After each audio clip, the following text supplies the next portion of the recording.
ninka uu ka salaad fiican yahay ayaa talada ummadda loo dhiibanayay. innaka zamankeenana wadaadadu masaajidda ha fadhiyaan, siyaasad shaqo kuma labaa lagu odhan. wadaadka waxaa loo ogol yahay keliya inuu maskiid ka tujiyo dadka, islaantana uu kuu meheriyo, qofka bukana uu qur-aanka kuu saaro, ka dhintayna uu kuu quraamo, uu qur-aanka ugu akhriyo. qur-aanka soo akhriya macalin.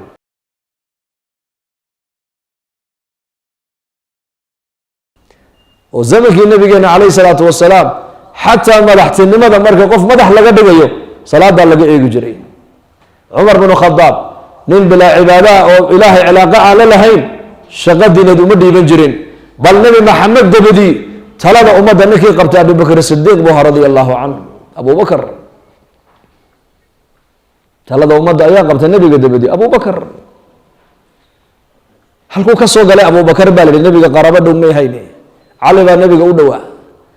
abaa sufyaan iyo wiilkiisa mucaawiya nebigu cali bay u yimaadeen, cali oo meel fadhiya markii abubakar lala mubaayacuunayay. markaas bay ku yidhahdeen war taladan adiga cid kaaga xaqle ma jirte qabo, ciidanna annakana weydii.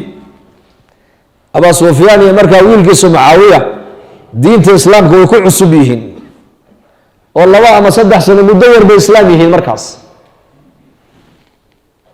weli ma gashano diintu. cali baa sidaa u eego ku yidhi adiga inankaagu intaad isku daydeen nuurka ilaahay inaad demisaan een inaga difaacnay ma yarayn buu ka yidhi. u yaabay abaa sufyaan iyo mucaawiye iyo markaa iyo cali waa isku dhow yihiin, abubakarna waa jilib ka sii yar fog. iyagu xag qabiil bay eegayaan oo waxay leeyihiin madaxtinimada nin adiga kaaga xaqle ma jiro caliyow qabo, dadkuna way ku yeelayaane. le nebiga sal alla alay slam 2 walaalaa ini kala dhashay, inantii nebi maxamed uu dhalayna waad u dhaxdo, faatimo ninkeedii baa tahay. xasan iyo xuseyni nebigu dadka ugu jeclaana waa dhashaadii, waa ubadkaagii weeyaan. marka cid nebi maxamed adiga kaaga dhow ma jirto, meesha ma fadhido, arrinkana cid adiga kaaga xaqle ma jiro, talada qabay ku yidhahdeen. haddaad ciidan u baahan tahayna annakaa ciidan magaalada maka ku qabanayna, madiine ku qabanayne. hadal wuxuu kula hadlay ayna ka soo kici karin. wuxuu ihi intaad adiga inankaagu aada nuurka ilaahay inaad demisaan aada isku daydeen ee aan iga difaacnayba ma yarayn buu ku yidhi. fadhiisa buu yidhi abaa sufyaanow, maaha boqortooye buu ihi, arrinka boqortooye maaha, kaad adigu ka hadlayso waa boqortooyada weeyaan, waa la kala dhaxlaa. tani waa khilaafa calaa minhaaji nubuwa. mid baa kuu sheegaya dhegayso, nabiyullaahi muxamed calayhi salaatu wasalaam oo nool ayaa lagu yihi nebi allow salaadii baa taagan. markaa buu nebigu yihi abubakar ummadda salaada ha ka bixiyo. caaisha radia allahu canha ayaa tihi yaa rasuul allah, abubakr sidiiq waa nin qalbi jilicsano, maqaamkaaga hadduu istaago maaragtaane oohintiisa ayaa ka qaalib noqonaysa qur-aan akhriskiisa, oo la fahmi maayaba qur-aankiisa. markaa buu nebigu yihi caaisha aamus buu yihi adigu, abubakar salaada haynaga bixiya buu rasuulku yidhi. abubakar nin xishood badan buu ahaa, oo naftiisa dhowra, oo mukhlis oo ikhlaaskiisa iyo iimaankiisa ilaashanaya buu ahaa. ismu qadimine uu joogaa. waxaa lay cumar binu khadaab baa damcay inuu isqadimo, markaa buu nebigu qoorta la soo galay masaajidka, ila guriga nebigu uu jiifo iyo masjidku isku muuqdaan ma og tahay. markuu arkay nebigu cumar oo safkii istaago istawuu leh, ayuu nebigu yihi wayaba allahu waalmu'minuuna ilaa abaa bakar, ilaahay iyo muuminiintu way diideen abubakar oo halkaa jooga nin kale salaada ummadda inuu ka bixiyaa, ilaahayna ogolaan maayo, muuminiintuna ogolaan maayaan buu rasuulku yidhi. sidaasuu markaa abubakar uu salaadii ku galu ummadda kaga bixiyey. dhegaysa buu yidhi abaa sufyaanow, salaadu waa camalka aakhiradeeda badbaadinaysa buu yidhi, een aakhiro ku badbaadayno. ninka aakhiradaydii hoggaan la nooga dhiga camalkaan ku badbaadi lahayn, adduunyadana isagoon baana hogaamin karay buu yihi cali bin abi aalib. salaadii uu abubakar u tujiyey ummadda nebiga oo nool ayaa laga cabiray nebi maxamed gadaashiisa khilaafada islaamka nin abubakar uga xaqle haba yaraateen ma jiro walaalayaal. marka salaadu zamankii nabigeena sal alla alay wasalam, haddana abubakar ninka ku xigay xagga salaadu fiicnida cumar binu khadaab buu ahaa. taladii ummadda cumar baa qabtay, haddana cumar gadaashiisa ninka salaad wanaag ninka salaada wanaag ugu salaad wanaagsanaa ummadda cuhmaan buu ahaa. cusmaanna maaragtaanay abibakr cumar buu ku xigay, uma caliy buu ahaa, haddana calina wuxuu ku sii xigay cusmaan. waa markay ummaddu ay wanaagsanayd, ninba ninka uu ka salaad fiican yahay ayaa talada ummadda loo dhiibanayay. innaka zamankeenana wadaadadu masaajidda ha fadhiyaan, siyaasad shaqo kuma labaa lagu odhan.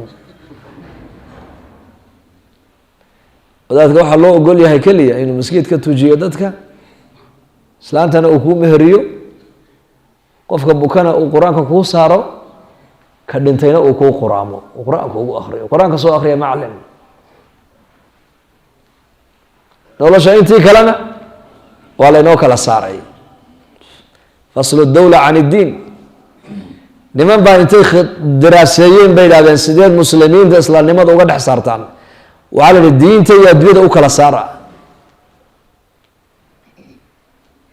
markaabaa dadkii laga dhaadhiciyo loo fahamsiiyey, welibana caamadii diintu masaajidka uun ha taallayayna ka bixinba.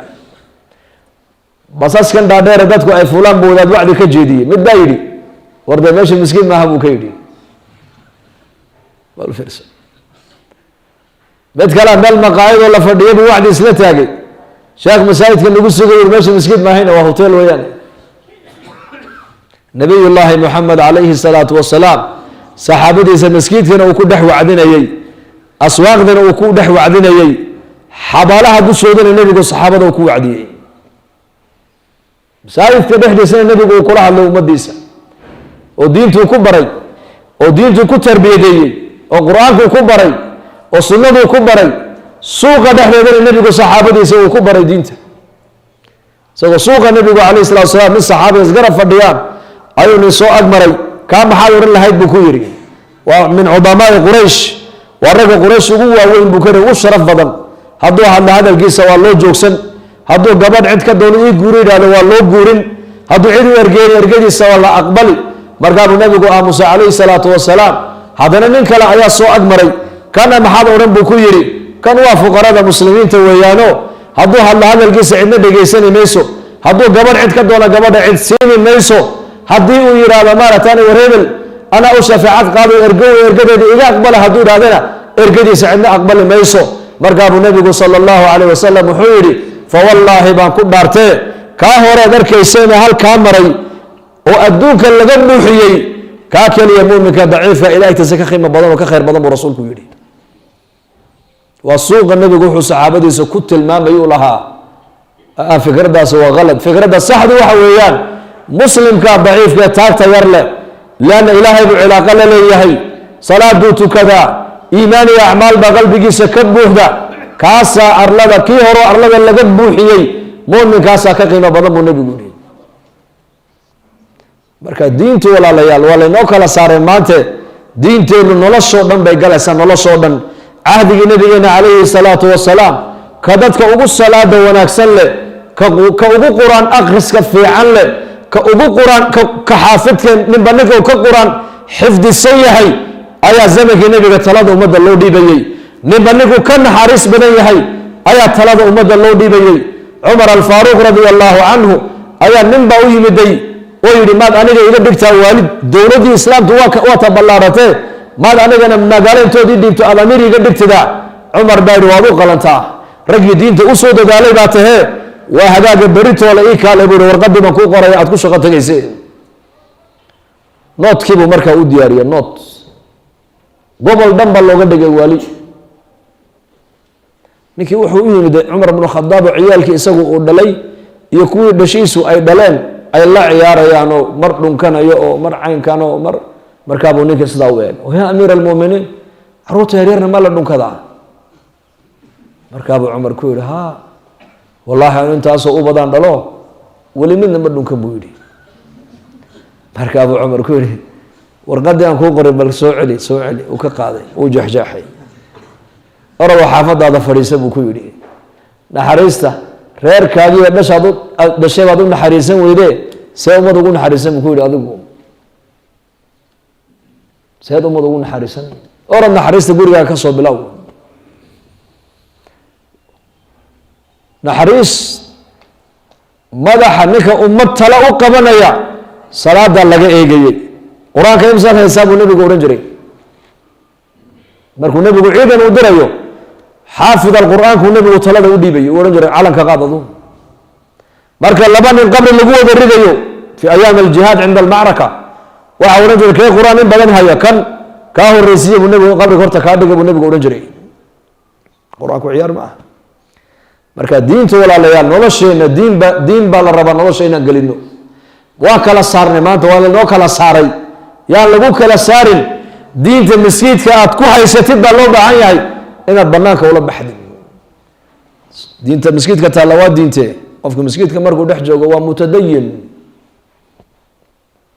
akhlaaq wanaagsan baa ka muuqata khushuuc baa ka muuqata qur-aankii buu akhrisanayaa ilaahay buu baryayaa culummadu dhegaysanayaa dadka si fiican buu u salaamayaa masaajidka dhexdeedana inuu macsiyo ku dhaco uu macsiyo ku sameeyo ku dhiiran maayo waxuu leey waa beytka ilaahay uu xishoonayaa xataa hadduu arko laba qofoo masjidka dhexdeeda hadal yaroo adduunye kaga dhex sheekaynaysa wuxuu odhan waryaada xishooda meesha waa maskiide mid masjidka dhexdeeda mid kale hadal xun kule hadduu arko saas xisho maskiid weyn meesha